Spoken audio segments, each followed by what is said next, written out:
And we're back after the weekend. Glad to see you all, and thank you for indulging us from last week to this week. The cell guy is here, Dr. Brian Crucian. And before we get started, though, I do have some housekeeping things to make you all aware of. I'm Janice Hall, and I'm the manager of the Business and Institutional Management Office, and the Human Systems Academy is part of my organization. And for emergency purposes, while we are here in this building, if the bell goes off, you're to proceed outside this door, go out to your right, and go 75 feet away from the building, which is on the other side of the hedge, is where we meet. And the outside this door to the left, there's a hallway with the bathrooms. Immediately to the right, you'll see the men and women's bathrooms out there. And so we'll, without further ado, get started with Dr. Crucian, and feel free to ask him questions and engage him. Thank you. Thank you. Welcome everybody. We'll discuss spaceflight, immune function, exploration, and clinical risk. And so what I'll deliver today is really a state of the union for spaceflight immunology, because it's been an interesting couple of decades through post-flight studies that told us how things were following spaceflight, but we didn't have in-flight information through the advent of ISS, and we now have some tantalizing information about what happens to the immune system during spaceflight, and through the subsequent studies that are going to happen on ISS to really completely characterize this phenomenon. One of the lesser known phenomenons of physiological dysregulation during spaceflight. Most people are familiar with bone and muscle loss. Not too many people are well familiar with immune system dysregulation. So we'll discuss the immune system today. For those that are not familiar with, we'll go over some data from ISS, talk a little bit about clinical incidents, how we collect samples during spaceflight, the types of samples we need to return. Then we'll delve into ground-based analogs and some ground-based data. If there's time, we'll even get to flight hardware. So as I said, most people are very well familiar with most of the adverse effects of spaceflight on the human body. Fluid shifts, muscle demineralization, those minerals have to go somewhere, they go into the urine, risk of kidney stone formation, sensory motor changes. Most people are a little less familiar with dysregulation of the immune system, but it has the potential to be a serious clinical risk for exploration missions. Maybe not so much for orbital spaceflight, but 3 years at a time in an increased radiation environment has the potential to be a clinical risk. So we'll back up and talk about the immune system for those that are not familiar. It's actually one of the largest tissues in the human body, even though it's mostly in a fluid state. It's the white blood cells in the lymph nodes, in the peripheral blood, and almost everywhere in the body you find components of the immune system. It protects you from viral and bacterial infections. It controls latent virus reactivation. We'll discuss that a little bit later. Also helps to keep you from getting cancer. NK cells perform a function called tumor surveillance. Also participates in wound healing. And so when we talk about the immune system, we don't say depression so much as dysregulation. And what that means is you can have deleterious effects on the immune system in either direction. You can have a suppressed immune system and be at risk for infectious diseases, malignancies, but you can also have a hyperactive immune system and be at risk for autoimmune diseases, allergies, hypersensitivity reactions. We're seeing some of that on ISS today, and I'll discuss that information. You can think about the immune system as something that protects you from the outside in. And in that sense, the skin is technically, by definition, a part of the immune system, since it helped keep pathogens on the outside from getting inside. You also have things just beyond the skin barrier that also are technically part of the immune system. Physiological conditions such as pH in the stomach kills microbes, antimicrobial proteins in the saliva and tears help eliminate microbes. But what people classically think of as the immune system is the cell component. And really you have two halves to the immune system. Innate immunity is the primary defense, and that means it happens immediately. It doesn't take time to generate. The components are constitutively there, and therefore it's non-specific. So the minute you get a cut in your skin, innate immune cells are there. phagocytosing microbes and killing them. And it also does not result in memory. So this is the same response every single time you breach your skin. You also have the adaptive immune system, which is comprised of either cell-mediated or humoral, and I'll explain that. It's a complicated system. This is acquired immunity, and so it's not constitutively there and takes some time to generate. It is antigen-specific, and then this results in memory. And so this is the principle of vaccination, where you can give someone a protein antigen to a particular microbe, and then a few days later you generate a humoral response that persists with you for a long time, and also why it takes you a week to get rid of a cold. You get an adenovirus or a rhinoviral infection in your throat, and really it's not the microbe that makes you feel bad, it's that immune response about 3 or 4 days later. That's why the most contagious part of a cold is usually the asymptomatic part before you feel sick. And that's definitely a benefit to the microbes, helps us spread them around, because once we feel sick we tend to not go outside and have a lot of contact with folks. I mentioned there are two parts to acquired immunity, the humoral or the cell-mediated responses. The humoral side is antibody. If you've heard about antibodies, we generate antibodies. They float around in the blood. They're specific to pathogens. They're made by B cells or plasmacytes. They bind to specific antigens. They signal other cells to engulf and kill those infected cells. And this is the humoral side. We also have the cell-mediated side of adaptive immunity, and this is cytotoxic T lymphocytes. So this is T cells specific for viral infected cells, transplant cells, anything that's non-self, and they also float around. You can have memory B cells and memory T cells, which persist basically for the rest of your life. Now, there is a temporal sequence of events in generating an adaptive immune response, and this becomes very relevant to looking at what happens to the immune system during spaceflight. So I'm going to briefly go over what happens from the very moment you experience a non-self microbe through a healthy immune response. And so everything starts with antigen penetrating the epithelial surface. You get that gash in your forearm, bacteria get in there. At that point, antigen-presenting cells, which are 3 particular types of immune cells, they capture that antigen. They become activated by cytokines. We'll talk about cytokines. Those are the hormones of the immune system that flip the system on or off. They're produced by cells. They become activated. All right. Then you have activity in the secondary lymphoid organs, lymph nodes, spleen, tonsils, specific places in your body where this action is supposed to happen. And that's where those antigen-presenting cells present antigen to those adaptive immune cells, T cells, B cells, cytotoxic T cells. But they're naive cells. You haven't generated that pathogen-specific response yet. But you've got naive T cells to any antigen on Earth. That's how we stay healthy as we travel around the world and our children sneeze on us and we're riding elevators with people. You've got naive T cells specific for everything you could possibly ever encounter in your lifetime. And so the naive T cells, specific for whatever antigen you see that day, pathogen, they become activated. They secrete the cytokine IL-2 that flips on the T cells. T cells become activated.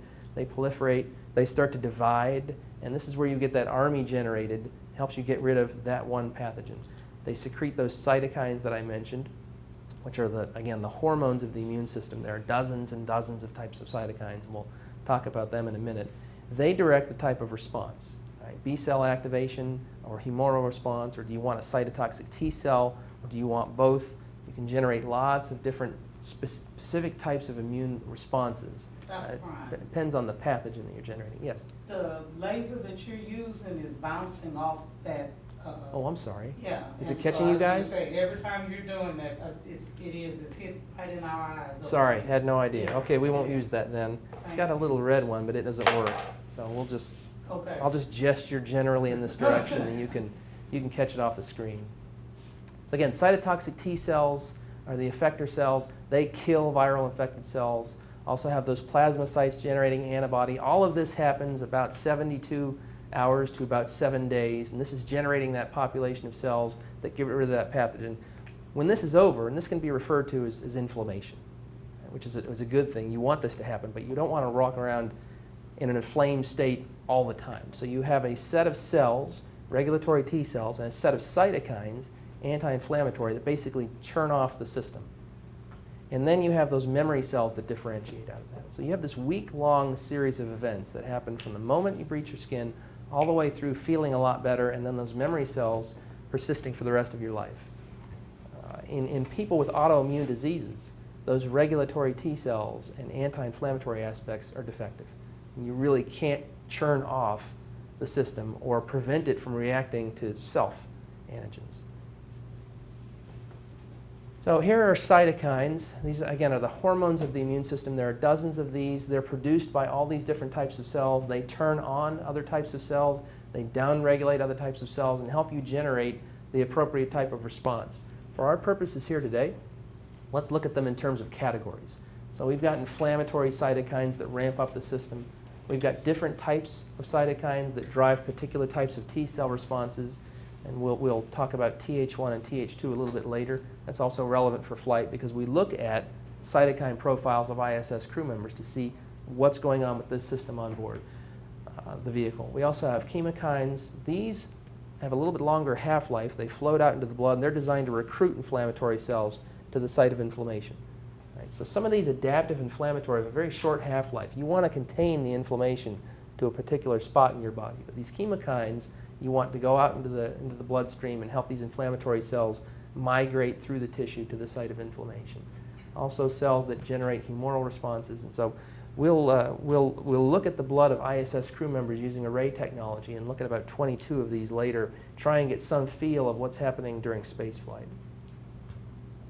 This is relevant to clinical risk and disease. So if I take any one of you and look at about 22 cytokines in your blood, it'll tell me something about their predisposition. Are you perfectly healthy? Are you predisposed towards one particular type of inflammation or another? And these cytokines, and we'll group them here we'll use the terms Th1, which is a group of cytokines that flip on a particular type of T cells and help you get rid of viruses. Th2 is another group of cytokines that have a normal function to help you get rid of extracellular pathogens, parasites. Lots of different types of immune responses. These cytokines have a normal function, and that's listed in green, fighting tumor formation, generating inflammatory cells to get rid of a virus, generating humoral responses. But too much of these as disease correlations. Rheumatoid arthritis is essentially a Th1 disease. What that means is in the blood of rheumatoid arthritis patients, you have predisposition towards producing gamma interferon, TNF-beta. You can see this when you take cells out of these patients, culture them, look at what they produce or don't produce. And you can see that rheumatoid arthritis is a Th1 disease, whereas asthma, allergies, hypersensitivity reactions, other types of systemic autoimmune diseases are Th2, overproduction of Th2.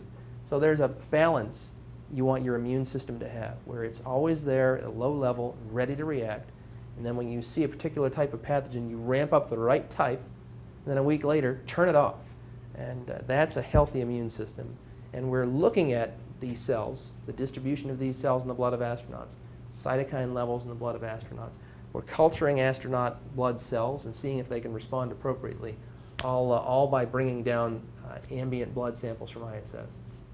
This is also, the immune system is also one of the sentinel systems in the body. It's a central nexus system that is related to most of the other physiological systems that you will hear about being assessed on ISS. Proper nutrition is required for an immune response. Dr. Scott Smith's nutrition lab assesses nutritional status of astronauts. If you are deficient in certain types of nutrients, you will mount a weaker immune response.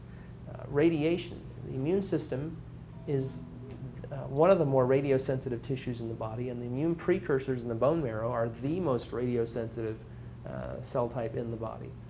As I mentioned, we're concerned about, beyond the Van Allen belt, an increased radiation environment. We don't know what that will do to immune precursors in the marrow and the immune system of astronauts.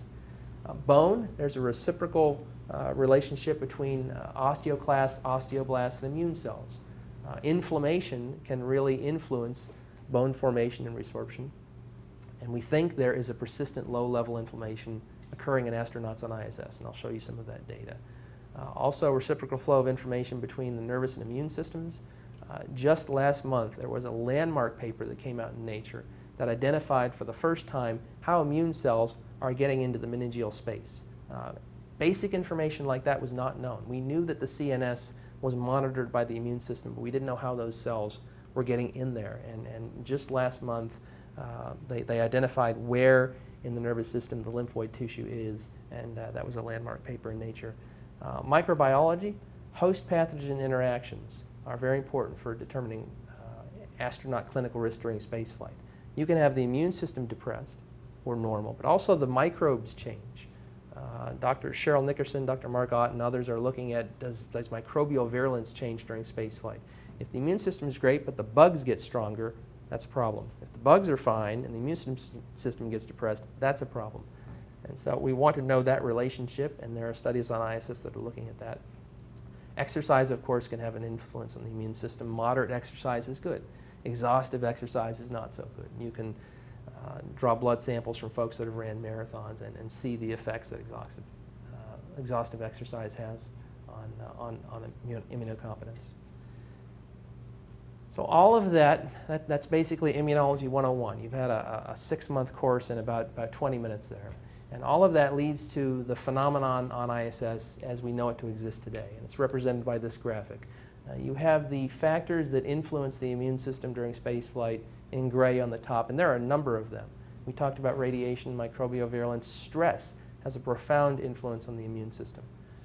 Acute stressors can actually help sensitize the immune system. It's part of that fight or flight reaction. But chronic stress, as cortisol-mediated changes, have a suppressive effect on the immune system.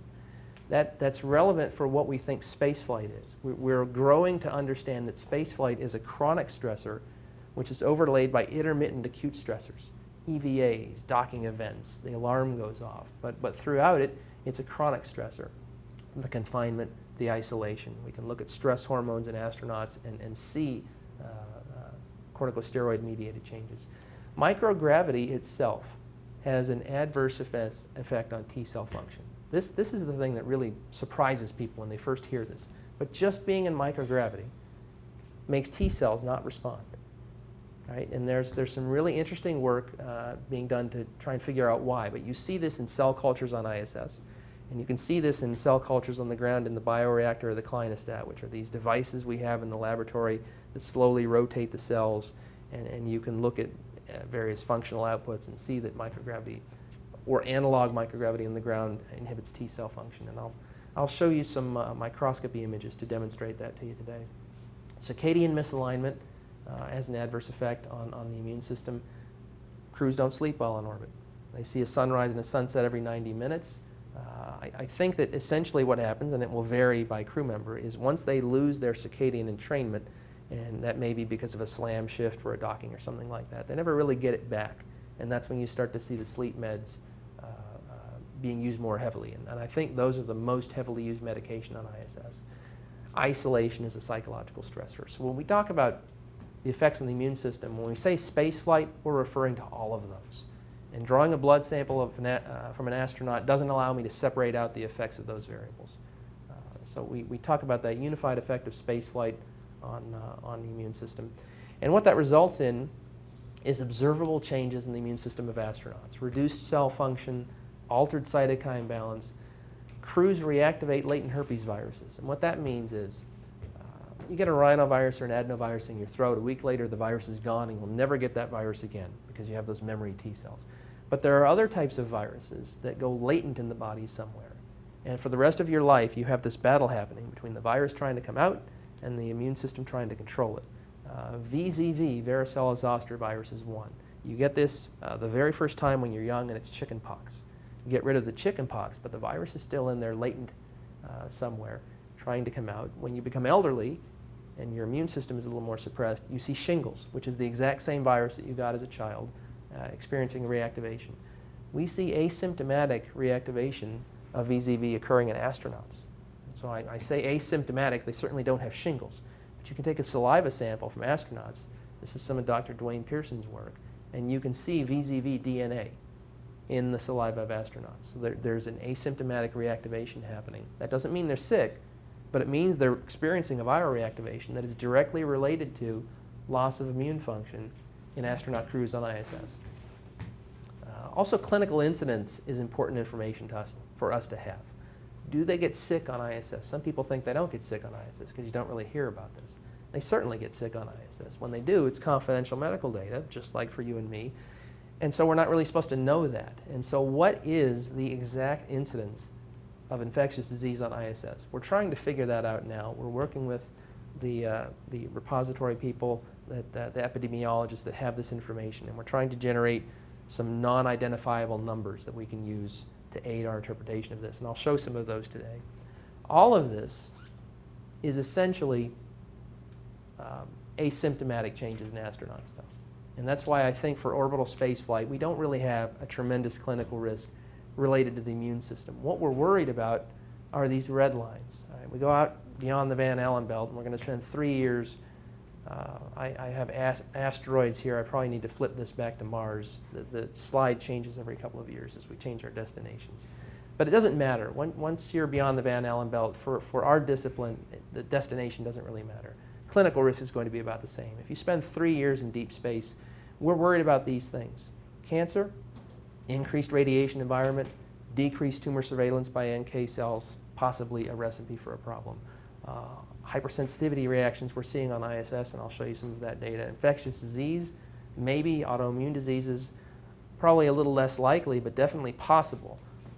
Astronauts basically have a Th2 shift that persists during spaceflight. I wouldn't want to be that way for 3 years at a time. So asymptomatic on ISS, no, they're not sick yet to a large degree. But the reason we're here, the reason we're characterizing this on ISS is because we're worried about these red lines. And what we can do about it is develop countermeasures. So we're trying to characterize this, we're trying to develop a monitoring strategy, and then we'll move towards ground and flight validation of immune countermeasures. Now, years ago, I would spend quite a lot of time in this talk going over all the evidence. And there's quite a bit of information, largely post-flight information. But I'm going to pass over this today and really spend some time talking about the more recently generated information on ISS. So this is a summary of our pre-ISS evidence. And you can see we knew a lot about the distribution of immune cells in the blood of astronauts. We knew a lot about the function of NK cells and granulocytes and T cells and bioreactivation. But all of that is post-flight information. Post-flight does not tell me how the crew members were the day before on board ISS in orbit.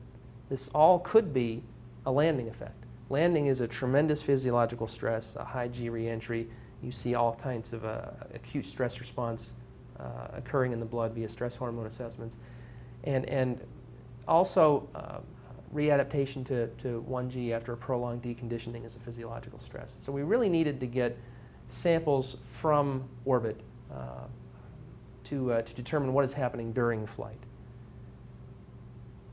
This is just very, very small bits of information did we have during spaceflight prior to ISS. And this is a humoral assessment on the Mir space station. So that's Shannon Lucid. They actually vaccinated, I think, 3 or 4 crew members on ISS with a T-independent antigen and found that humoral responses were fine. They generated a perfectly normal antibody response. It's a low end, but it's teaser information that probably we don't have an issue related to humoral immunity. We've been looking at this for a couple of decades. I was 7 years old when this study was done in 1973 on Skylab, and it's not that dissimilar from the types of assays we do today. So this is 3 healthy controls and 3 Skylab crew members, and they had samples taken before and after flight. And what they did was basically purify cells out of the blood, stimulate them with a mitogen. That's something that flips on the immune system in a test tube, and you can look at any functional output you want. They used radioactive uridine and looked at proliferation responses. Basically, as the cells divide, they incorporate the uridine into their DNA, and then you can measure the radioactivity in the cells and look at responses. Unstimulated cultures are on the left, so the controls and the crew members had minimal proliferation. Stimulated cultures are on the right, so the controls and the crew members, nice, healthy, robust proliferative response. That's what you want to see. And then after flight, controls were fine, and the 3 Skylab crew members, very minimal response. That's a bad thing. And then, of course, about 14 days after flight, return to normal. What's interesting about this graph again, this is about 20 years, is the dashed line they drew from that last pre-flight baseline to the R+0 time point. You really have no idea if that was perfectly fine during flight and that's a landing effect, or if you actually did have a decrement during flight. And if you did it get worse during a long duration flight, or is it most observable after launch and maybe you get some recovery towards the back end of a long duration flight? I just wanted to show some of these electron and fluorescent micrographs to talk about the microgravity effect on T cell activation. And this is where I wish I had my laser pointer. But on the top you have electron micrographs. On the bottom you have fluorescent microscopy images. And what you have is a bead coated with a protein to stimulate T cells. So I can take blood cells from you, I can purify those T cells, and I can put them in a cell culture, these beads that are designed to stimulate them. Actually, what they're designed to replicate is an antigen-presenting cell. Okay? And so what is supposed to happen is on the upper left. In a 1G culture, normal response is for the T cell to find that bead. Aha, here's something I've got to take care of. Binding takes place, and then activation of the cell takes place. All kinds of changes happen on the inside of the cell. Actin polymerization, MTOC reorientation, cytoskeletal rearrangement. The cell becomes activated, starts to secrete cytokines. All those good things happen. Morphology changes, and the T cell tries to kill the bead. In microgravity, either on the space station or in a terrestrial bioreactor, you have ligation, so that the cell definitely sees the target, but it loses its ability to do anything else. This is microtubule orienting center staining on the bottom, and again, on the left, what is supposed to happen is that orienting center is supposed to move towards the contact site of the bead. That doesn't happen in modeled microgravity. And so you have pieces of evidence showing you that microgravity itself makes these cells sit there and they're unable to respond. We're not exactly sure why that is. Millie Hughes-Fulford out in California is doing some wonderful work looking at where the gravisensitive genes are. And so you have waypoints in your signal transduction cascade in the cell that for some reason are sensitive to gravity. And so in a microgravity environment, they don't happen, and the cell sits there arrested and can't move. We don't necessarily know that this is the way things are in the bloods or lymph nodes of an astronaut, because the situation's a little bit different. There's movement, there is shear flow. But it's interesting and something that needs to be investigated further. This may explain some of the effects we do see in astronauts, such as the viral reactivation. And this is just some data showing that spaceflight cultures look like the ground-based bioreactor cultures. And you can overcome, we call that the microgravity artifact. Because if I'm going to do cell cultures on ISS, and there's actually an ESA experiment that's about to do this. If I want to do cultures on ISS, if I take cells from any of us and culture them in microgravity, they don't activate. But clearly, we're all very healthy. And so we call that actually the microgravity artifact, meaning it doesn't really tell me if you have a clinical immune suppression. I already know that cells don't activate in microgravity. And you can overcome this defect if you use a mitogen that bypasses that intracellular signaling pathway. So the left three mitogens, CD3, CD28 antibodies, staphylococcal enterotoxins, or phytohemagglutinin, all trigger the cell from the outside in. They use that full complement of intracellular signaling pathways, and you don't see any activation in microgravity. But you can overcome that with 4-balester and anomycin. This is a set of mitogen that stimulates the nucleus directly, bypasses that, and you are able to activate cells in microgravity. And so this is another piece of information that starts to point to where those gravisensitive genes are, and the fact that we can overcome this effect by bypassing those, but also the fact that it is somewhat artifactual. And so the answer for that ESA flight study and other studies like it is you actually don't want the microgravity culture data. You want to culture blood from astronauts on ISS, but you want to have it rotating in a 1G centrifuge. That's going to give you clinically relevant data excluding this microgravity artifact. So what I'd like to do now is move to some of the more recent applied immunology data that was generated on ISS using a population of, I think, about 17 to 22 astronauts. And I'll explain to you how this study was done. This was the first real appreciable N study of astronauts during long-duration spaceflight that looked at a variety of immune parameters. It was managed here. Dr. Clarence Sams was the principal investigator. It was managed out of JSC with a healthy complement of international participation and external collaborators. And essentially, blood samples, saliva samples were collected on board ISS. There was a health survey that was given to crew members. You had samples collected 2 points before flight, at 3 points during flight, landing, and R+30. Now, the times on these points were flexible. You'll see 2 to 4 months there. And the reason you normally don't want that in science, but the reason it's flexible is because that collection is tied to an undocking. And so the goal here was to not freeze plasma, which constrains you to certain types of analyses, but actually to draw samples from astronauts, bring them down at room temperature. So you've got living astronaut immune cells out of their blood that can be returned to a terrestrial laboratory for analysis, so long as you can tolerate 24 to 48 hours delay in processing, which is okay for some types of assays and not okay for others, and depends on the type of a blood tube you're collecting in, and we'll get into that in a little bit. But the times were, so we gave a little bit on the timing of this to be able to return 3 samples from ISS, early, mid, and late. Essentially, the replacement crew brought down the early sample from someone staying on ISS. The mid was 2 to 4 months. Usually there was a Soyuz return or shuttle back when we were flying shuttle. And then the late sample, about a day or 2 before landing, which is the most interesting sample in the study, comes down with the crew member. And you have their R+0 sample collected the very next day. It's a great way to look at spaceflight, how things equilibrate out over 6 months, and then actually look at the effects of landing and rectify some of the information we didn't get from that great Skylab study. The assays that were done for this study, looking at the distribution of the blood cells, in the immune cells in the blood of astronauts. Cytokines were looked at the intracellular level, at the secreted level, T cell function, which is the first 24 hours of events that occur after you stimulate T cells. We've delved into that a little bit. I'll explain further. Mitogen-stimulated cytokine profiles, and that's basically setting up a blood cell culture of astronauts, pulsing it with some mitogen to flip on some particular type of cells, and then 48 hours later you take the liquid part of that, freeze it down, and look to see what did they make? What did those cells generate and spit out into that culture supernatant? So we can look at those types of cytokine biases I talked about earlier. Also looked at plasma cytokine levels, viral reactivation, CMV, VZV, EBV. We'll talk about these. Also had collaborator Ray Stowe at Microgen Labs doing virus-specific immunity.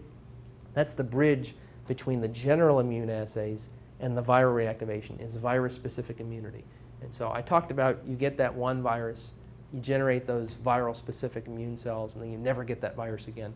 You can actually, there are actually assays that were developed to quantitate those virus-specific T cells, and then that allows Dr. Stowe to look at their number and their function. So this is a pretty comprehensive snapshot of adaptive immunity. We're really focused on adaptive immune parameters for this study.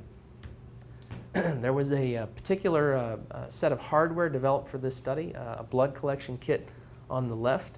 2 types of blood samples were returned.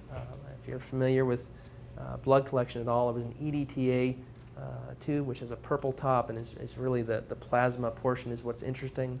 And then there's a nutrient-containing tube.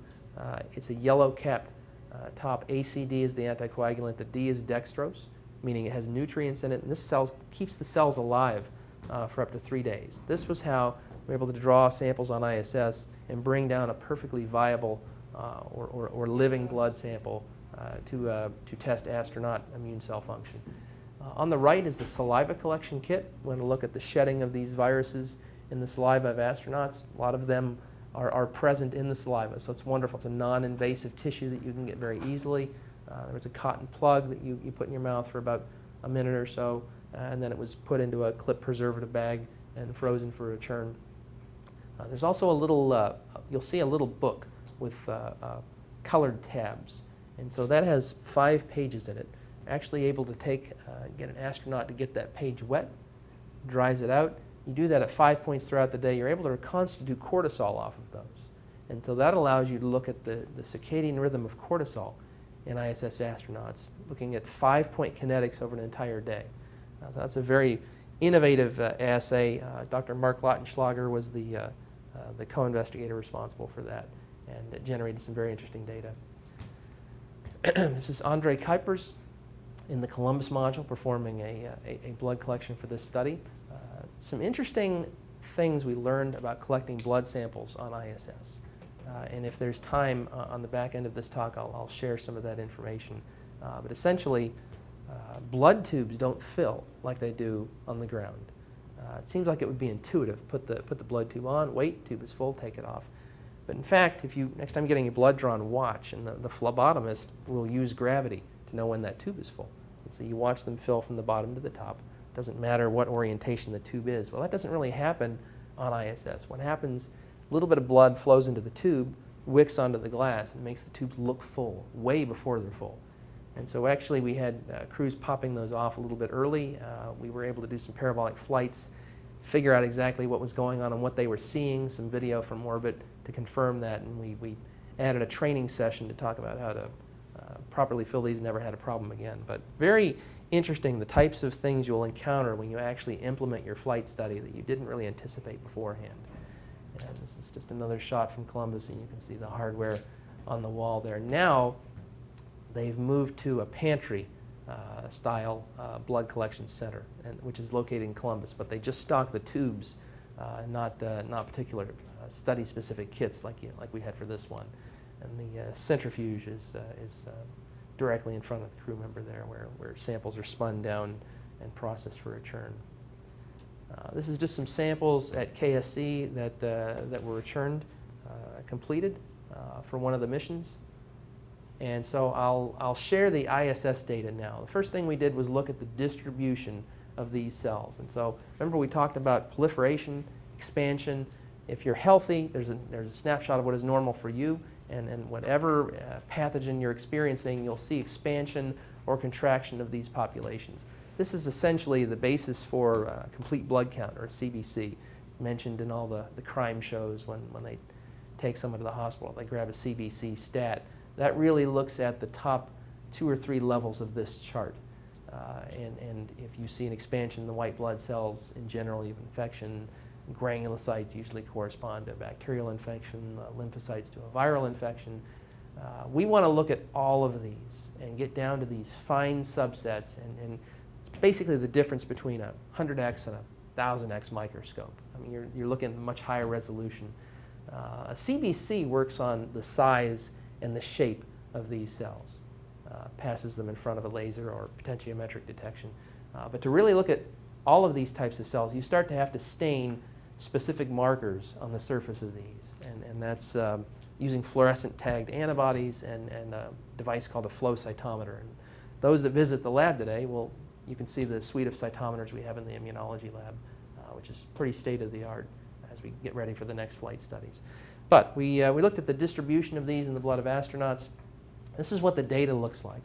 And so the output from any particular crew member, these are bivariate cytometry dot plots. And basically, every dot is a cell.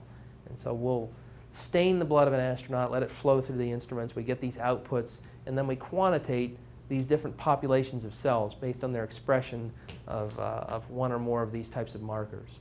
A gating strategy of sequential analysis is employed. And so if you recall, there were lots of different types of T cells. So we can grab the T cells and then use 2 other markers to look at CD4 and CD8 positive T cells, which are helper or cytotoxic T cells.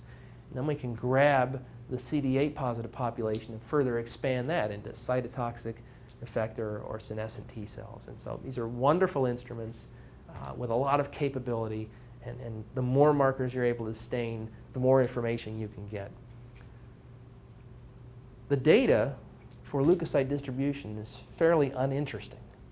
And so basically, you've got an increase in the white count following flight. Everybody assumed that was a landing effect, demargination of the neutrophils, a stress response being dumped into the blood.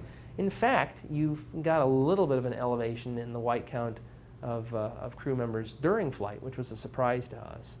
You don't really have much else happening that's relevant in the distribution of these cells in the blood. Looked at cytotoxic effector, late senescent, naive and memory T cells.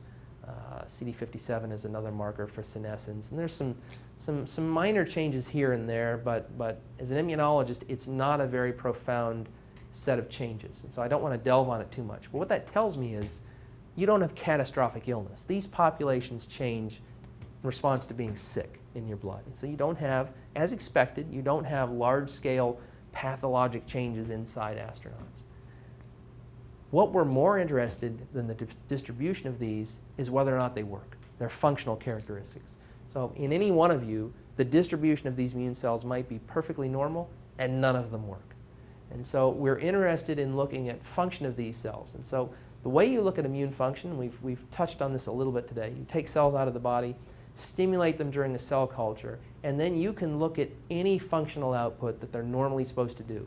You can look at signal transduction, morphological changes of the cell using a microscope. You can look at the production of cytokines. You can look at proliferation. And that series of events that happens within seconds and progresses down through 3 to 4 days, if you have an assay, you can look at it. And you want to see the cells progress through that normal set of events that should occur after activation. For this study, we did a couple of functional outputs, measured a few functional outputs. One was the expression of activation antigens on the surface of the cells. And so CD69 is an activation antigen that's expressed on T cells within an hour or two. And the reason it can get there so rapidly is it's already preformed in the cytoplasm. It's ready to go. And so you see it very rapidly on the surface. CD25 is at about 24 hours or so, and that is the interleukin-2 receptor, and that's expressed at about 24 hours. You can also look at cytokine production. You need to go about 48 hours to see that in the supernatant, these cell cultures. Or if you wait 72 hours, you can look at proliferation. We looked at cytokine production and the sequence of these activation antigens. So I'm going to show you cytometry dot plots in a minute with CD69 and CD25 matrix together. And what we want to see is CD69 first and then CD25, and the more there, the better. That's a nice, healthy, robust response. This is what it looks like on the left. The astronaut cells are unactivated at the start. We culture them and flip them on, and then they move through that progression. And so a lot of cells in the upper right is a good thing. If you take those numbers and plot them for the study, this is what we found. Nice, flat baselines in T cell activation, L-180, L-45. That's great. You want consistency across your pre-flight baselines. You don't want an assay that's varying wildly. And then in flight, significant decreases. We use staph enterotoxins or we use antibodies to the T cell receptor. Significant decreases during flight, early. And for the enterotoxin stimulation, significant all the way through 6 months of space flight and then recovery after landing. We saw a little bit of a different output for these antibodies to the TCR, where you really, only the dual positives in the upper right were significantly depressed and then recovered rapidly. When we looked at the bulk CD69 population, it was a flat line. And so I have one assay with 2 different mitogens that stimulate the same population of cells in the exact same way. I expected to see the exact same result, and I saw different results. If the flight surgeon asks me, how are T cells doing? And this is the only mitogen I'd used, I'd say, well, we've got a problem, and it's through 6 months of flight. If I'd only used this mitogen, I'd say, hey, it's not that bad. You know, early adaptation effect, they recover pretty quick, and we're good to go. So we struggled with this quite a bit. Why are T cells looking like they're okay in one assay and depressed in another?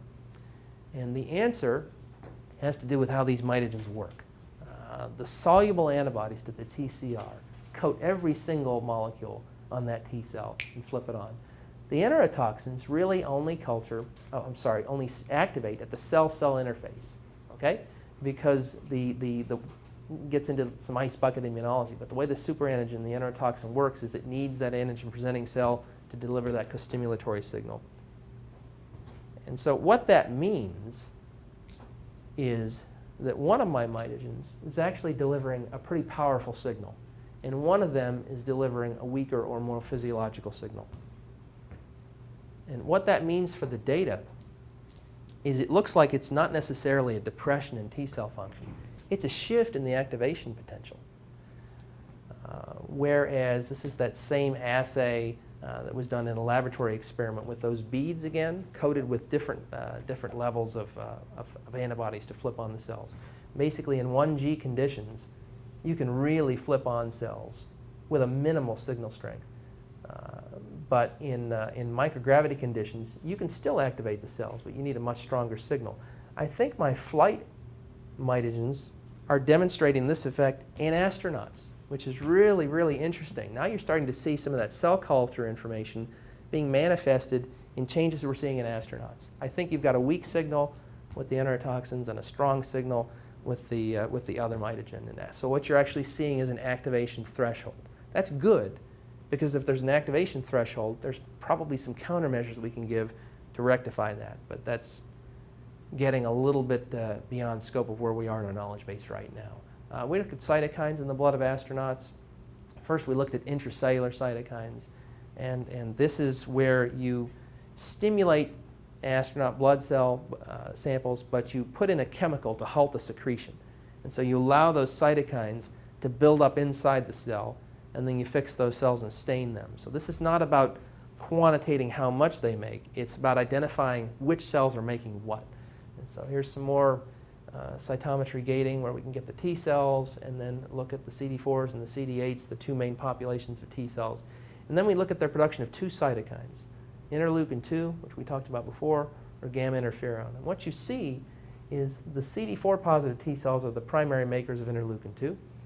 The CD8s are the primary makers of gamma interferon. And for both, you see nice, robust responses before flight. And then this is a post-flight study that was done in Ray Stowe's lab. After flight, they don't make cytokines at all. The first time we did this assay, I thought we screwed it up. It's so profound. Literally, you're bombing these astronaut cells, and they cannot be stimulated to make cytokines. And a few days later, it returns back to baseline. For our ISS study, we didn't really see much of a change in astronauts across the mission. So that's fairly uninteresting, and at least through 4 hours of activation, you're not seeing a significant change. However, when you let these cell cultures go for 48 hours and look at what they're putting out into the supernatant, the situation changes dramatically. And so this is a cytometric bead array where I have 6 different populations of beads. Each one has an antibody in it to grab a different cytokine. So I'm able to multiplex 6 analytes together. And so cytokine production is on the y-axis. This is negative. And then we do our astronaut blood stimulation, and you see these populations move up the y-axis. And the degree they move up, or the fluorescence intensity, corresponds to the concentration of cytokine. This may be a little too tech for the talk, but I'd like you guys to get a familiarity with how we use these instruments, since you might see them in the laboratory later. But the bottom line is, this is cytokine production in the supernatant. This is the full activation cascade from being turned on, translating signals to the nucleus, transcribing message, making new protein, and secreting that cytokine out into the supernatant. And then this is astronaut data. Here's that anti-CD328 stimulation again. This time, in a downstream measure of activation, you have profound changes that generally persist for the full 6 months of an ISS mission. This is fairly significant data, I believe, and it shows that you may be able to get some recovery with some early activation events, but things that require a full cellular activation are still depressed at 6 months in almost every astronaut. And this is the type of graph that a scientist dreams about and doesn't see too often. This is that mitogen that bypassed those intracellular signals. And so if you recall, I talked about overcoming the microgravity artifact. And we had that PMA and anamycin stimulation, and it bypassed and lit up the nucleus, and we were able to overcome the microgravity artifact. Not in astronaut blood. This is basically an assay that was put in to be the positive control for the antibodies to the TCR cultures, where we were really excited about seeing the changes. And you see changes in astronauts that are even more profound for more of these cytokines that also persist for 6 months. I almost fell out of my chair when I saw this information. And this is even more profound because this is not just that microgravity T cell artifact that may or may not be important. This is really a set of cells that cannot be stimulated to be activated. You might look at this data and think, my God, why aren't they sick all the time? Well, I don't know, other than the fact that they're in the most perfect isolation chamber that you could possibly be in. Literally, the most perfect isolation chamber. And there is some degree of adverse medical events on ISS. But clearly, by these types of assays, you have astronaut cells that don't work. This is lipid polysaccharide. It stimulates more of the innate cells. And we didn't really see, this is the only real assay for integrated immune that delved into innate immunity. And we really didn't see changes. In fact, we saw an increase in IL-8 production during. That tells me a couple of things. Probably what happens during spaceflight is more of an adaptive immune influence than an innate. But it also tells me that I probably brought down very viable samples. If there's any question that collecting these samples on board and waiting 2 days to assay them may be the issue, this is the piece of data that really indicates that we're bringing back very viable samples. Latent viral reactivation we talked about before. Chickenpox when you're young. Virus stays latent in the nerves. In stressful conditions when you're young or elderly, if you become a little more immunocompromised, you see reactivation as shingles. We looked at EBV, several different viruses. EBV is the virus that causes infectious mononucleosis. It stays latent in the B cells. We looked at EBV reactivation in ISS crew members. And notice you saw very minimal shedding of this virus at 180 days before flight. You see shedding of this virus throughout our 3 time points during spaceflight, but you also see shedding of this virus at our L-45 samples. And so that's clearly a pre-flight stress. It's pretty easy to be influenced to shed EBV. Right? Probably some of us in here are shedding EBV. It's not that hard to do. It's a low level of threshold for shedding stress. Also looked at EBV DNA in some of the blood immune cells. Remember I said it was latent in the B cells and it tends to go up during flight. But we're not really worried about EBV shedding from a clinical significance perspective. It is not normal to shed VZV on the ground anywhere, to our knowledge, unless you're sick. We consider this medically significant. And so none of the crew shed VZV at either of the pre-flight points, and yet all of the crews are shedding VZV early, mid, and late during flight, landing day, and even 30 days after flight, several of the crews are still shedding VZV. Again, we're concerned about this. We think this is a medically significant finding, and again, this is Dr. Pearson's lab, and they're in the process of writing up these findings from this study. I'm going to go back. Sorry, hang on. There we go. A couple of assays that were developed, I mentioned them early on, to quantitate virus-specific immunity. One is a reagent that quantitates viral-specific T cells by cytometry. It's called the MHC tetramer assay, which I won't get into in this forum. But essentially, the output is just like your basic flow cytometry.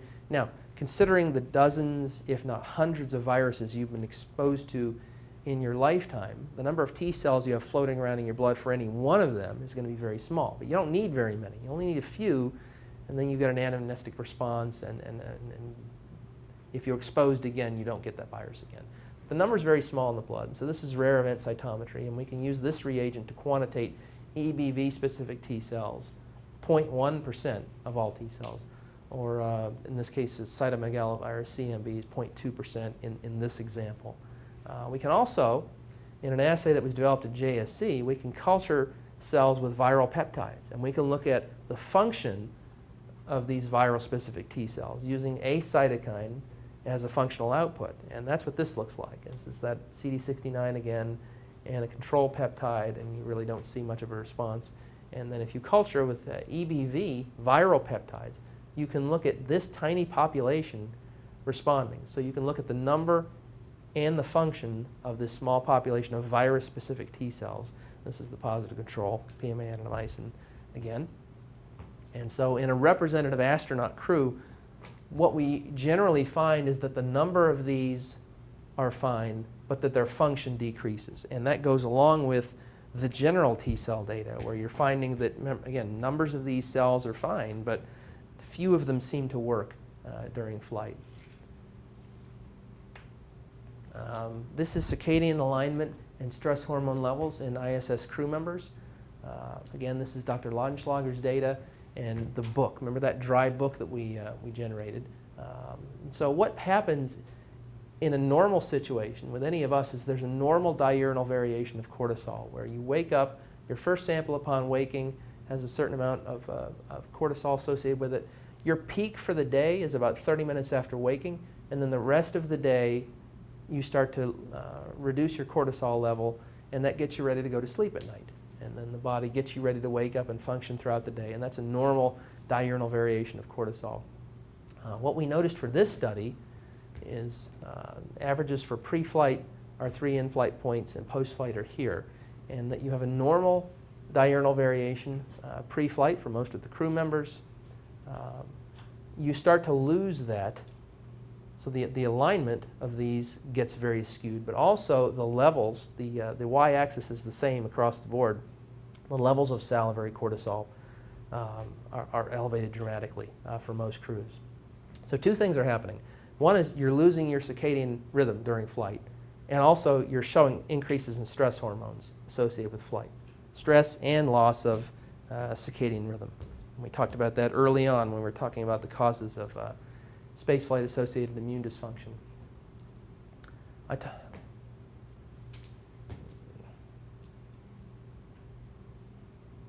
We're starting to, sorry, I'm trying to hit the button here. Okay, I'm missing a couple pieces of information off that one. So the conclusions from integrated immune: peripheral leukocyte distribution, T-cell function, mitogen-stimulated cytokine profiles, all persistently dysregulated for 6 months. That was new information for this study. It appears to be a pan-suppression of adaptive function, including viral-specific T-cells. Latent herpes viruses persistently reactivate for the duration of a 6-month mission, and circadian misalignment occurs early, and crews never really regain their alignment, and that's just the group of nice folks that worked on this study. The one thing I didn't show you from this study was plasma cytokine levels. And the reason is, recall that we're collecting those samples near an undock, and then we're waiting, we're having the vehicle land, we're waiting for the sample to get to either Star City in Russia or back to JSC. And so you really have about a 48 to 72 hour delay in processing. That's not really compatible with looking at plasma cytokine levels. Remember, most of those have a short half-life. And so we didn't look at that for integrated immune, but we had the ability, some of the stable ones were looked at, but it wasn't a large array. We did have the ability to get a better sample by collaborating with Dr. Scott Smith's nutrition study. And so what he did was collect 5 samples during flight, but his samples were centrifuged and frozen immediately on ISS. And so you had astronaut plasma samples available that had been only a minimal amount of time before they were frozen. That's a perfect sample to look at plasma cytokine levels. And so we got those samples from Dr. Smith and looked at 22 cytokines, and I've grouped them by category here. So several inflammatory cytokines, some of the adaptive cytokines that get into Th1, Th2, adaptive immunity, some growth factors, and several types of chemokines. Excuse me. And this is just a plot of the L-180 data from everybody. And what I'm trying to illustrate here is, again, you've got constitutive levels for some of these chemokines. There's a normal level in our blood that we have. But some of these adaptive cytokines, you don't have a normal level. You're not supposed to have these cytokines floating around in the blood unless you're sick and you're responding to something. Nor are you supposed to have any of these inflammatory cytokines. You do have a constitutive level of IL-1 receptor antagonist, which is one of those anti-inflammatory cytokines to help keep the system down, and some of these growth factors. And so this is what you see normally. This is your L-180 data. When you look at this is a busy slide. I'll just point out the high points. When you look at all 22 of these cytokines longitudinally across flight, with these 5 in-flight points, you see some really interesting changes. More than we see in bed rest or any of the other analog situations we looked at. These adaptive immune cytokines, you really don't see anything during flight. That supports what we were saying before. And they're not really tremendously sick, and you don't really see systemic changes in these cytokines, even if you do have an inflammation in a gash to your forearm or something like that. But where you do have constitutive levels of these, you do see some interesting changes. Some of these chemokines, TPO is associated with platelets and clotting. VEGF is vasculoendothelial growth factor. It's associated with vein angiogenesis, change throughout the mission. IL-1 receptor antagonist, there was constitutive levels of this. It's up consistently across all 5 time points. And some hits for inflammation. Some inflammatory cytokines sporadically up at points during the mission. Tells us that indeed there are physiological changes occurring in astronauts, and you can see these by looking at a variety of cytokines. You also have, I showed you mean data, but you also have outlier points, which might be very interesting. Something's happening in this person at this time point, and here, and here. So there's a lot of information to look at. We start by looking at the means and published that about a year ago in an Immunology journal. And now we're starting to look at clinical outliers for this. Levels of adaptive immune cytokines are not really elevated during flight. There does seem to be a persistent low-level inflammation that may be associated with radiation. It may be associated with changes in the gut microbiome. We don't know yet. There does seem the increase in IL-1RA is an adaptive response to inflammatory stress.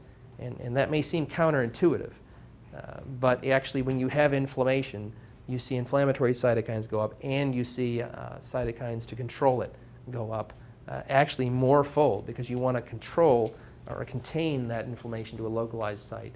And then some of these others, TPO and VEGF, other types of adaptation during flight, which we won't get into in more detail in this forum. So this is usually where I grab a little bit of water and show you all the unluckiest frog in the history of mankind. This is a real shot from Wallops. I think he was down in the flame trenches, and that's a real shot actually caught.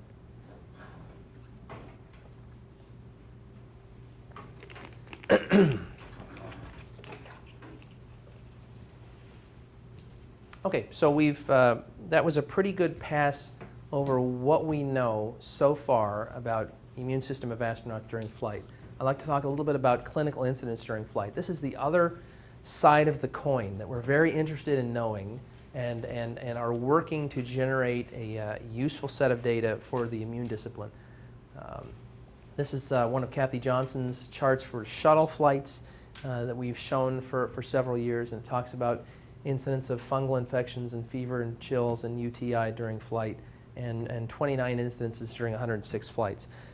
What I can't tell you is if this is elevated or not compared to the terrestrial population, or if it's elevated compared to what you would expect in ridiculously healthy individuals in an isolation chamber. There are other sources for incidence data.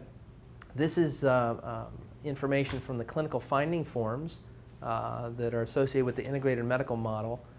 This has been put together by some good folks here at JSC, and they looked at, across the space program, the adverse clinical outcomes that are listed here on the chart. What's interesting about this information, it spans Mercury, Gemini, Apollo, Skylab, ISS. The entire program is lumped together in one set of information. I'd suggest I'm more interested in knowing what's happening during long-duration space flights. Certainly, Apollo flights and shuttle flights, you would be looking at a very different situation than you would be as how things will equilibrate out during 6-month flight. And I think ISS flights are going to be more reflective of what an exploration class mission would be. Nevertheless, this is some interesting information. By far, what they found were that skin rashes were the most reported event during spaceflight. And we're going to talk a little bit about what this means for the immune discipline. Allergic reactions, 11, and then various infectious processes afterwards. So again, it's not correct to say they're not getting sick during flight, but is it more than one would expect in a terrestrial population, or is it more than what you would expect for these ridiculously healthy individuals in an isolation chamber? We really can't say.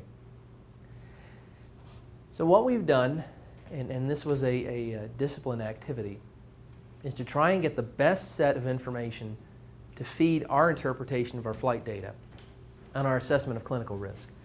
And so we looked at the crew electronic medical records in conjunction with some of the epidemiology folks, went to additional sources of data, experiment data, experiment reports. There was a health survey associated with integrated immune, flight surgeon notes, went to all of these sources of information. We used 13 conditions that we thought could be associated with dysregulated immunity during flight, and there's some notes about the conditions here, and tabulated this. Weekly PMC records in the EMR, and this is essentially a reporting of symptomology, not confirmed diagnoses, but tabulated incidence of symptoms, multiple events for each crew member. So this is not a standard epidemiological survey. It is, again, it's a tabulation of symptoms. This is through expeditions 28 to 29, so 37 ISS crew members is a really robust sample size for an activity like this. And this is the data that was generated. So the criteria are on the left. Again, this is just ISS data, tabulated reports of symptoms, because there's no way to confirm a diagnosis. I mean, flight surgeons are treating symptoms on ISS. They're not treating confirmed diagnoses. And the data's here. Again, just like the CLIF forms, what we found is that skin rashes and hypersensitivities were the most reported event, with 23 per those 37 crew members, or 1.3 per crew year. And then after that, infectious diseases, to a total count of four events per person year. That's pretty interesting. 4 medical events per year on ISS in a place where folks generally think they're doing fine, I think is fairly remarkable. We took our events and broke them down in terms of significance. Significant events were repeated incidents or unresponsive to treatment. And again, we were blinded for this study. We let the epidemiological folks make these calls for us. And 42 events were significant. Some non-reports and some insignificant events. We took those 42 events and broke those out in terms of what they were, and you can see the breakdown here. Most of the significant events on ISS were also rashes. So a scenario seems to be emerging from the mist here, where your most reported adverse medical event on ISS seems to be rashes and hypersensitivity reactions. That's most definitely an immune-related phenomenon. That's a Th2-related sensitivity that's starting to tie to some of the cytokine findings and some of the adaptive immune changes in the data that I've just shown you. So indeed, there are adverse medical events on board ISS. The first primary reported incidence is rashes and hypersensitivities. After that, the infectious processes. Ties with anecdotal reports of respiratory allergic symptoms, which respond to antihistamines in crews without seasonal allergies. That suggests more than simple fluid shifts, and antihistamines after those sleep meds are the second most prescribed medication on ISS. And there was a very nice characterization of this at the asthma meeting a few years ago, and we're working on publishing these findings. A couple of things to note about the data I just showed you. It's more than likely an underreport. Right? Crews are reluctant to report nuisance symptomology on ISS once they learn the right medication. We think that sometimes they probably don't report. They just go ahead and grab the topical steroid or the antihistamine and run with it. So we're going to continue to look at this. Flight surgeons may have different techniques for reporting data in their notes. ISS itself is an aging and changing environment, and so we're going to continue to work on this. All of the data that I've shown you to date results in that State of the Union snapshot of what we think is happening on ISS. Remember that MIR 18 vaccination study? There may be no real effects during spaceflight on humoral immunity, but the other side of adaptive, you see reduced, I didn't mention, but we see reduced DTH responses during flight with the skin multi-test, reduced T cell function, reduced adaptive immune cytokine profiles. You see the reactivation of herpes viruses. All of that points to a suppression of adaptive immunity. but do you have increases in innate function? Persistent hypersensitivity reactions, pro-allergic responses, persistent low-grade inflammation, all point to a heightened sensitivity on the innate side. So it goes back to our very first few slides in what's going on with the immune system during spaceflight. Well, it may not be as simple as it's activated or suppressed. You have to look at the different components, the different populations, and try and ascertain where your dysfunction is and target your countermeasures specifically for the type of dysregulation that you see. I don't want to give someone an immune countermeasure to boost T cell function and make my hypersensitivity reactions worse, which is a very real possibility. And so countermeasures will have to be carefully considered for ISS. This is just one of my favorite slides from Russia. It was a poster they had created during the H1N1 flu phase a few years ago. And so this is a little more detail on countermeasures. When you talk about immune countermeasures, this is the question we get asked most after everybody sees that hour-long presentation is, what's the countermeasure going to be?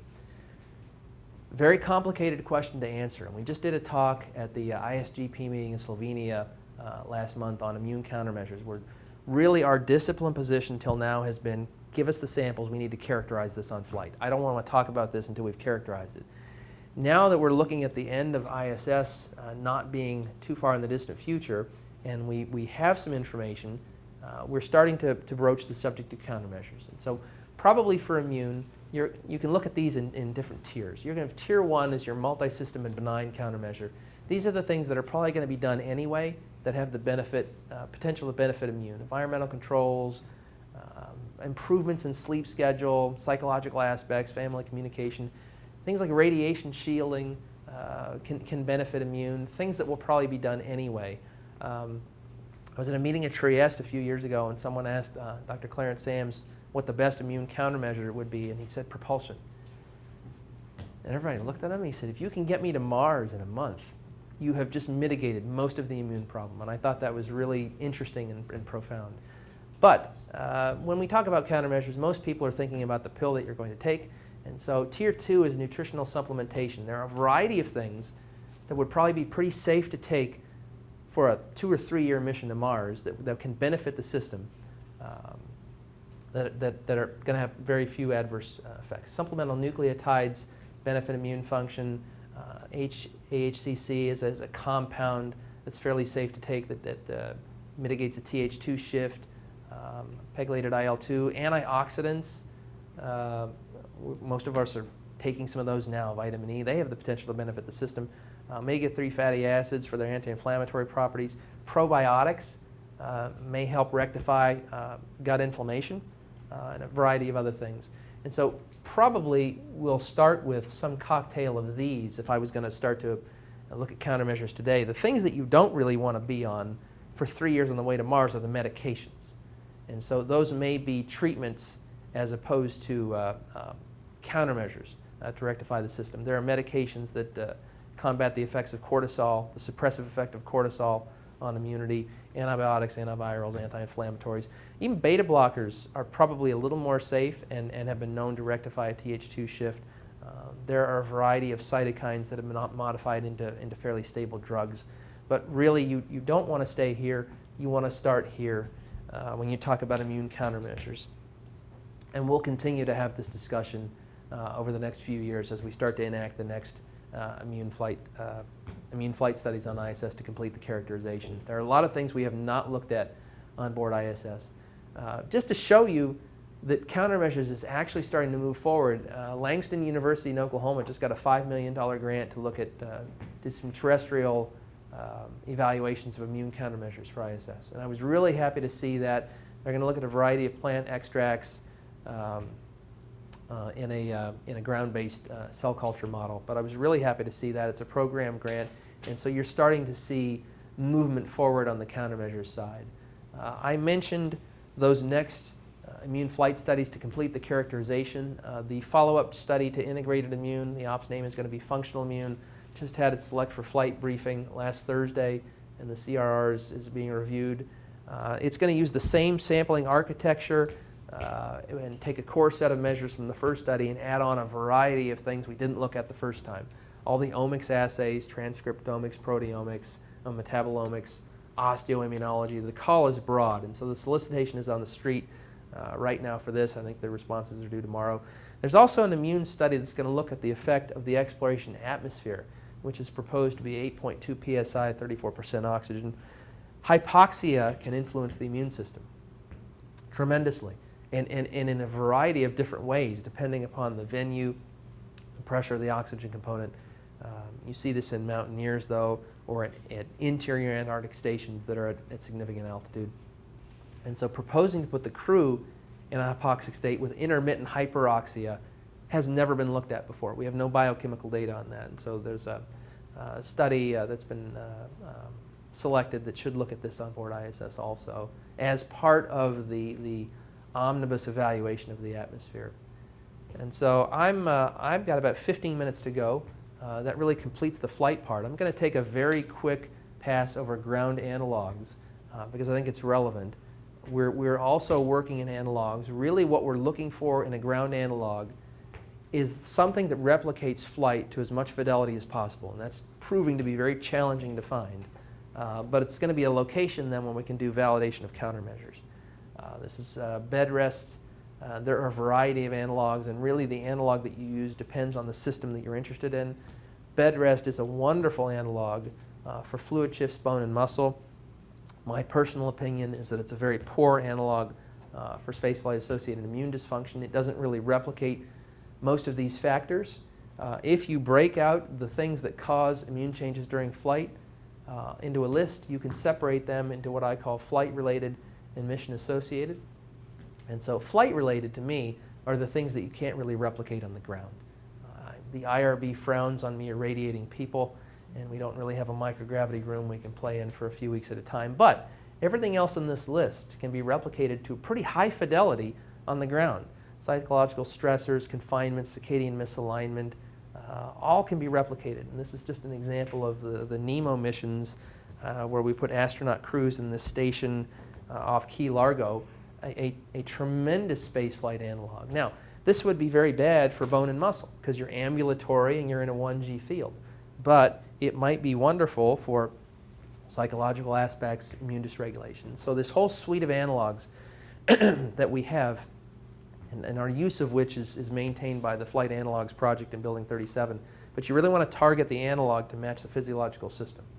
And this is just a slide where I think I stole my own thunder, but you have NEMO, you have the Hot and Marsh project in the Arctic, bed rest, closed chamber confinement might be good for psychological aspects, but it's not going to have a lot of those other factors that I talked about influencing immunity. Antarctic winter over is really what we're most excited about being the best possible analog for immune dysregulation. I mean, year-long missions with a complete loss of circadian alignment, and in effect, in some of these stations, you're more isolated than you are on ISS. At Concordia Station, they have to pay for, when we were there, they had to pay for their own cell phone calls out, which is very expensive, and we're limited to, I think, a couple of megabytes of email traffic a day. That's more isolated than they are on ISS, where you could pick up the satellite phone and call your spouse and see what's happening. This is just a couple of graphics about using analogs and augmenting the analogs. So this is the artificial gravity centrifuge down in Galveston.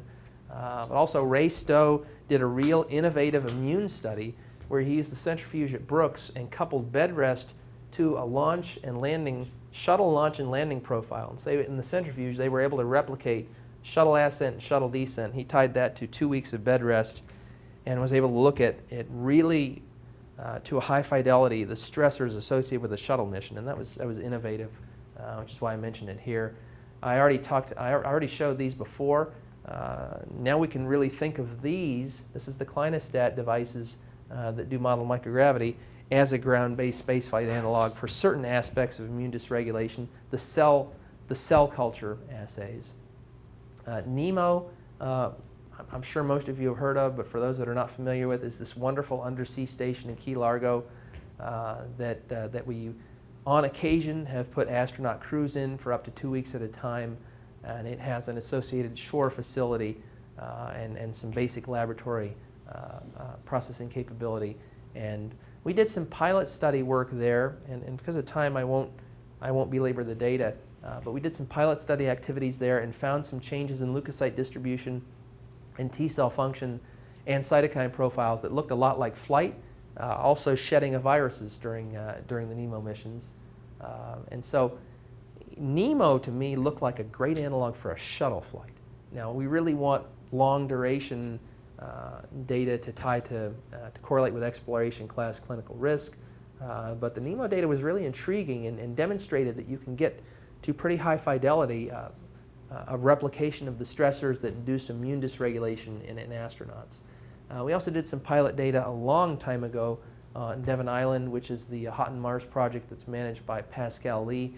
It's on high up there in the Canadian Arctic. And in an analog like this, I don't know that I would call this a flight analog so much as an analog for planetary exploration, but that also can be relevant potentially for our discipline and others. This facility is located on the edge of Houghton Crater in the Arctic. It's a satellite view and a view from the edge of the crater, and the white ash is ash areas are colored areas are impact breccia, and so they have a very nice facility up there, and they're up there for about 30 days at a time. We did a basic pilot study and looked at about 7 or 8 folks up there, set up a mobile field lab there, and again, some very basic assays, really primitive compared to what we're doing today, but saw some changes in function, absent other changes in distribution. Looked a little bit like flight. We didn't have the viral assays back then, so we were limited to viral antibody titers, and just a couple of people saw some changes. And so we've really turned our attention to Antarctica, where you have the 1-year durations and the 4 months or so of continual darkness in being the most likely place to find the best analog to test immune countermeasures. When you look at Antarctica, the vast majority of bases are along the coast for some obvious reasons. They're easiest to resupply via ship, and also the conditions are the most mild on the coastal areas also. In the interior, it's more difficult to resupply. The environmental conditions are much more harsh. You also approach fairly significant altitude at some of these places, and so there are obviously very fewer interior bases. We had the opportunity to participate in an ISS study at the Concordia station here at Dome C, which is one of those interior bases. It's called the Choice Study. Alexander Choker was the principal investigator. And so as a spaceflight analog, Concordia Station, which you can see in gray in the back here, has a lot of things we think are as similar as you can get on the ground to ISS. It has difficult travel, it has extreme isolation, even greater than ISS, and I talked about that. The chronic hypobaric hypoxia may be useful or it may be a confounder, and that's something that can be debated. Low humidity, low snowfall, extreme environmental conditions, elevated UV exposure, circadian misalignment, all of those environmental factors make it tough to live in. But you also have human factors that make it a lot like ISS. You have isolation, confinement for long durations that you're not going to get in any other analog, limited communication, and international crew with multiple languages. So this is a French-Italian station. I think the Italians are in red and the French are in blue. And then you have occasional British or American folks working there also. But multiple languages, which sounds a lot like ISS. A realistic station lifestyle looks to me like ISS just planted itself on the ice. An actual extreme environment deployment with associated risks. And what I mean by that is, we have these wonderful facilities like Mars 500 and Hera, where you can try to replicate these, but you don't have the extreme environment and the personal risk. And so going out into the field gets you that aspect of it, which may be relevant for recreating a stress environment.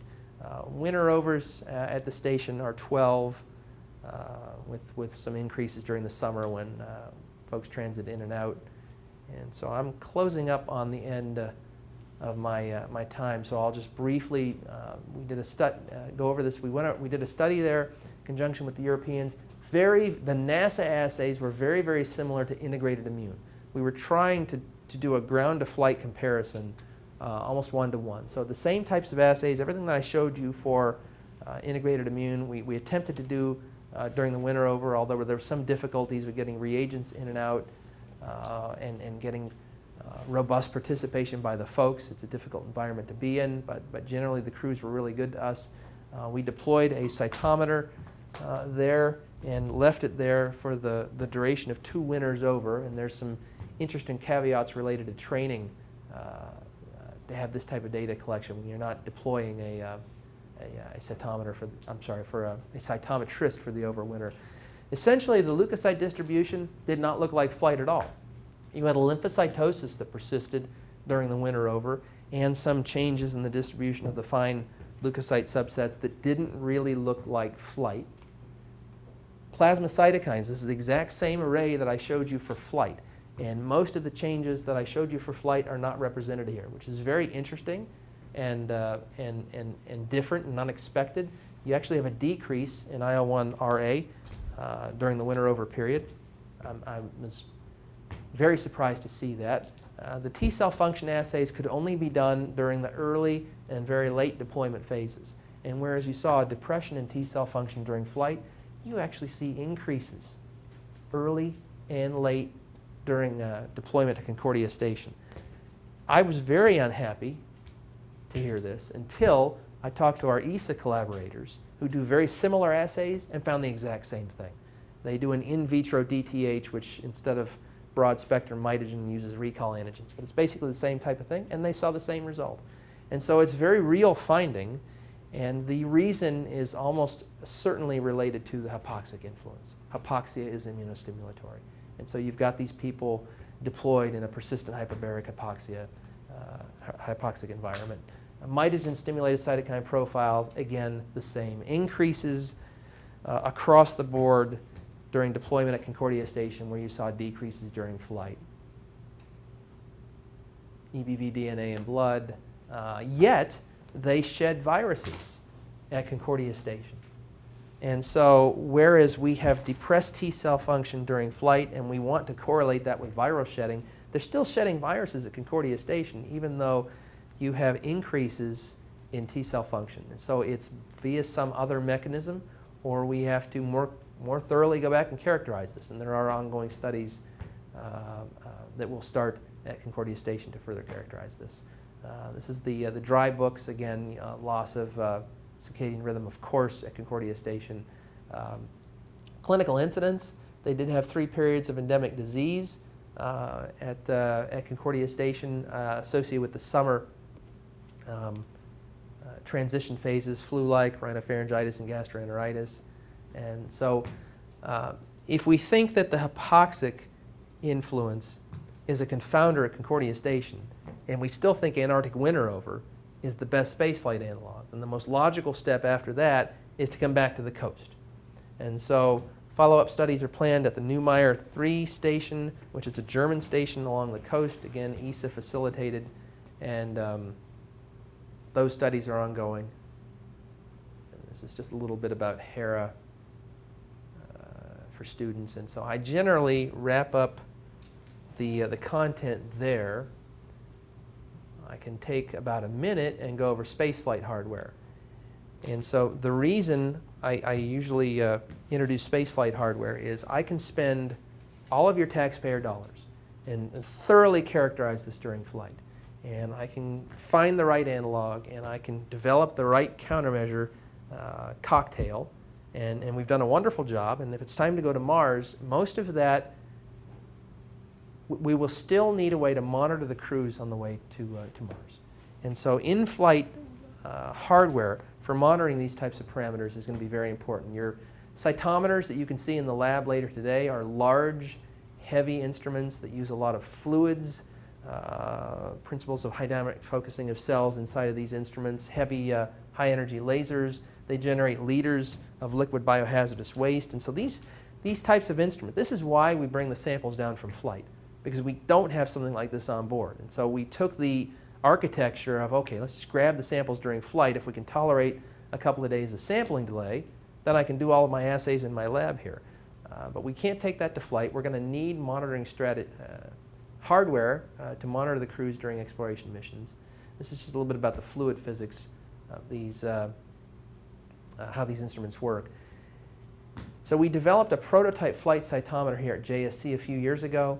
The Canadian Space Agency has recently picked the ball up on that and deployed one for a flight evaluation, and we're waiting for the final flight cytometer for ISS. They're supposed to let the contract, CSA is supposed to let the contract out fairly soon for that. But what we did is take a commercial cytometer, the smallest one that was available at the time, and re-engineer it to be flight compatible, and end up with this prototype flight cytometer, which you'll see today in our laboratory. I think this was the first real-time flow cytometry to be performed in microgravity. Did a parabolic flight experiment and demonstrated that you can perform cytometry in microgravity conditions to fairly high resolution. You can miniaturize a cytometer. You can also develop a cytometer that functions without sheath fluid and generating that associated liquid biohazardous waste and using a diode laser. And so the point of all of this is just to show you that miniaturized hardware to evaluate these parameters is being developed for ISS and will then subsequently result in microfluidics type devices for the exploration missions. And so that is an important aspect of our discipline that is also moving forward. This is just developing a staining system for blood samples during flight, and another device, miniaturized WBC and differential counter that we evaluated for ISS. And so I will stop there. Our go-forward plan: define space normal for immunity, validate a monitoring strategy, clinical relevance studies I didn't really touch on, determine our clinical risk, find the best available ground-based analog, and then if necessary, proceed to countermeasures validation. And so I think I'm at about a little over 90 minutes. I really appreciate spending some time with you all today. For those of you that will join us later, we'll tour you around the lab and show you the types of equipment we use in the laboratory, and otherwise happy to take questions. So related to some of the skin rash cases that were reported, is there any correlation to whether those could pertain to spaceflight or to EVAs, to spacewalks, or do you have that type of data? That's a good question, and so we have some information on some crew members and not others. Generally, the EVA associated are really abrasions and closer to injury type, which does happen, and crew members complained about. Really, the rashes and hypersensitivities we're talking about persist for weeks at a time, are fairly unresponsive to topical steroids. In the same crew members, you're getting upper allergic symptoms in crew members that don't have terrestrial allergy. So I think there's separate phenomenon, both occurring on orbit, but we can kind of tell the difference between those two. Any other questions?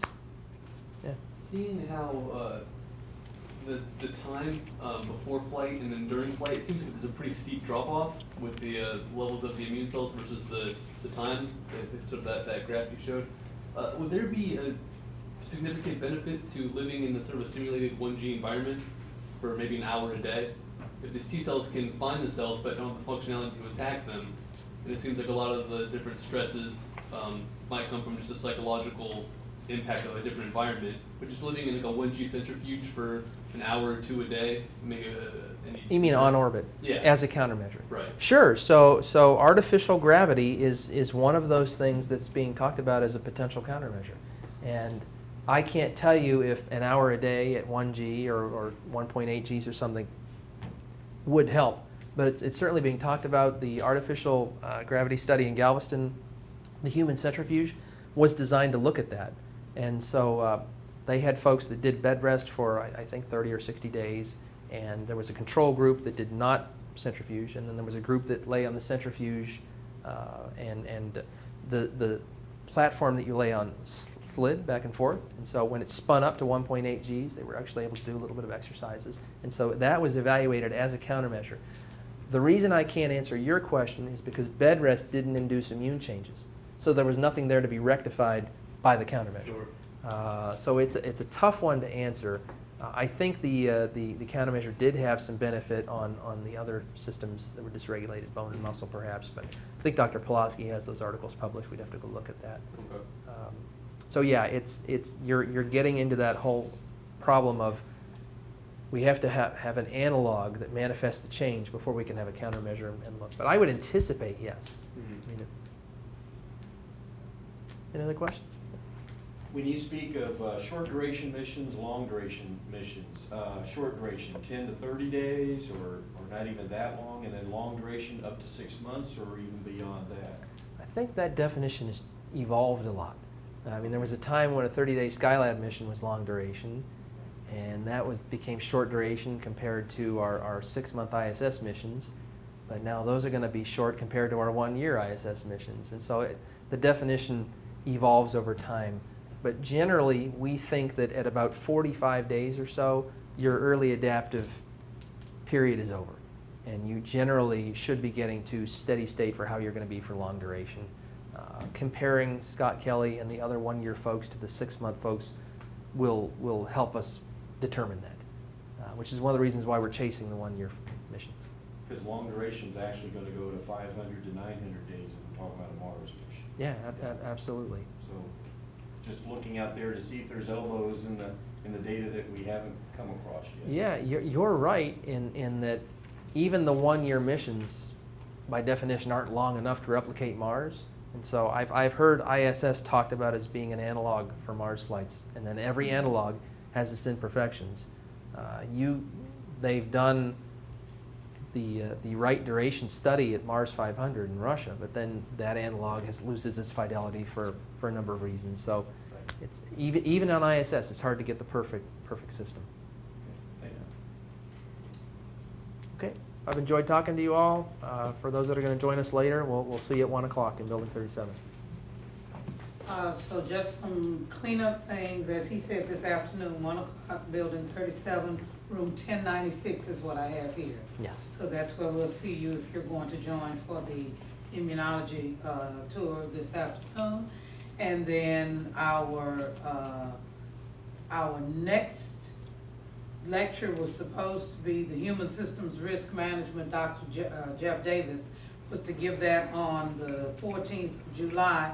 But I just spoke to him this morning as I was over there in Building 1, and we're pushing that a week. So we'll put the new schedule out that lets you all know when that lecture is going to be. And then microbiology and toxicology, Sarah Castro and Valerie Myers is going to be on 7 and 21. So for the next, for the month of July, we've got a couple of things coming. Tomorrow, the 30th is the all hands here in the Teague Auditorium. It's the safety all hands, and it will be the award of those who have completed enough certificate, enough classes and tours to get your ROI certificate. So that's tomorrow from 2 to 4 in the auditorium. And then when you all came in, you signed in. If you didn't, please make sure you sign in on your way out. And your evaluation forms, we ask that everybody fill out an evaluation form for us so that we know what needs to enhance, change, stay the same. And remember that number 1 says you strongly disagree with something, and number 5 says that you strongly agree. So please fill those out for us, and thank you again, Dr. Crucian, for all your help. Thank you. Pleasure.